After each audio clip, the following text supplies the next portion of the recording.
When I was 15 and a half years old, I did what every kid that age does. I went and took my test to get my learner's permit. And once I learned I'd passed the test, I was giddy and excited. And after that, they began to ask me some questions. My hair color, my eye color, my height, my weight. And then they asked me a question that kind of shook me. Would you like to become an organ donor? And that was something I'd never thought of before. I never thought about death. I'd never thought about, what would happen to me if I were in a serious accident. So that question kind of stopped me. All the excitement, all the giddiness, it wore off. And I stood there and made the first major decision of my life. And so at the age of 15, I decided to become an organ donor. My name is Spencer Stipik, and I decided to become an organ donor because I knew that my decision could help change and save the lives of many others. The organ donation process comes with its problems, and the first of those being the wait list. There are currently 120,000 people on this wait list waiting for organ transplants each and every day. And this number on this list grows increasingly each year, while the number of transplants and donors that take place only grows slightly. So you have people that die each and every day waiting on this list because they're not receiving the transplants they need soon enough. 2 out of every 3 people on this list are actually above the age of 50, and there are also 2,000 children under the age of 18 on this list as well. Think if it were your family member, or if it was your friend, or if it was you on this list, and you knew you needed that organ to save your life, but there are people out there who were unwilling to help you, who were unwilling to save you, how would that make you feel? What would you do to try to help convince someone else to save someone else's life?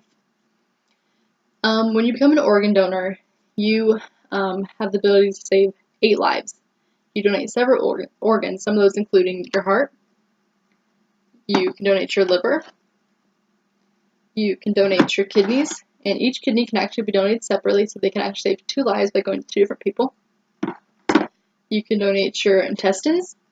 You can donate your pancreas as well, and you also can donate both of your lungs. And like your kidneys, your lungs can be donated separately, so they go and save 2 different lives.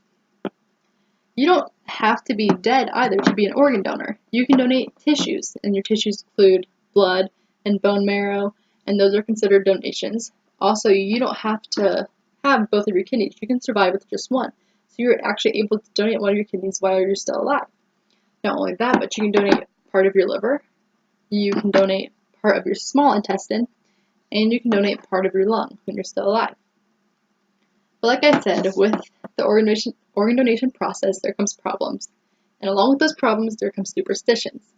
And one of these first superstitions is that if you are dying, or if you're in a life-and-death situation, and you have a doctor performing on you that knows you are an organ donor, they won't try and save you. And that's not the case at all. According to the article, Donation Process, a person is not evaluated for organ donation until after all life-saving measures have been attempted.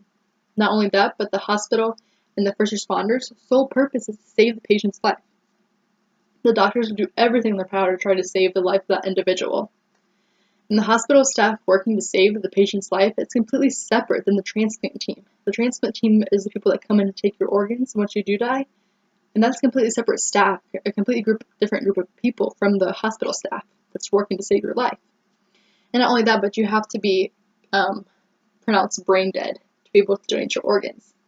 So what that means is you cannot have any brain function going on. You have to be completely brain dead for your organs to be able to be donated. Along with that superstition, there's another one that regards an open casket viewing, an open casket funeral.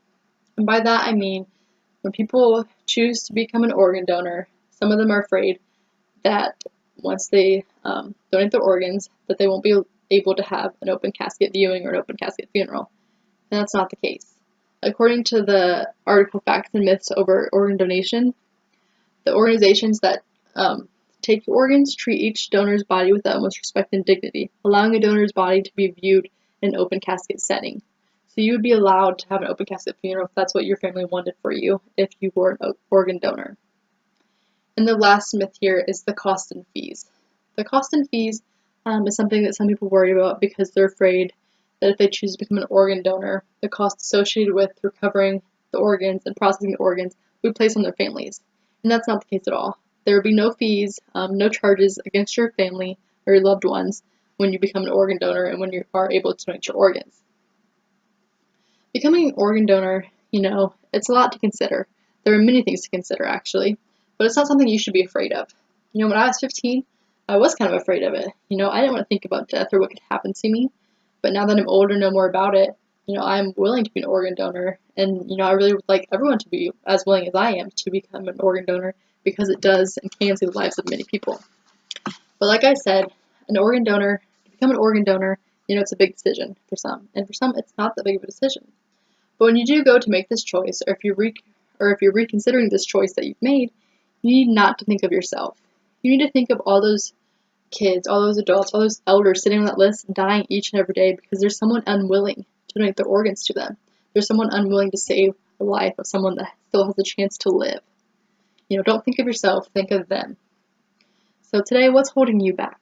What's standing in between you and your chance and ability to save the lives and change the lives of so many others? There shouldn't be anything holding you back when you have the ability to change and save the lives of so many others. Thank you.